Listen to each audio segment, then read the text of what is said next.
ازيكم يا اخواتي، عاملين ايه؟ نازلين الشارع دلوقتي، هنعمل فيديو جديد. بص، في واحد هيركب العربية، هنروح نجننه لعبة كده ونيجي. تعالوا معايا. استاذ استاذ، بس اخد من وقتك دقيقتين. هعمل معاك لعبة صغيرة وبقول لي رأيك بس في الكاميرا، بس اهو والله. تمام، مش مشكلة. معايا علبة كوتشينة. تمام. متأكد إن هي عادية؟ تمام. مفيهاش حاجة صح؟ بس. بس كده. اسحب أي ورقة كده أنت عايزها. هتشوفها ووريها للكاميرا ولا للفيلم؟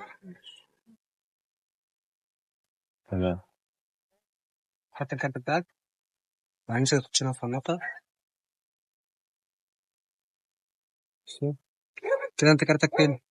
المفروض ان هو اختفى كده. هنعمل كده، كارتك هيطلع فوق. اعمل صباعك كده كده. كده. عايزك تمسك الكارت بتاعك اللي هو الواحد ده وتحطه في النص. انت كارتك كان واحد صح؟ لا. ايه ده بجد؟ لا. كنتش واحد؟ لا. شوفوا كده، هو ده. طب يلا انت افتكروا يا جماعه، كل اللي شفتوه ده خفه يد. انا هدفي بس من الفيديوهات انكم كلكم تكونوا مبسوطين. شكرا جدا لكم.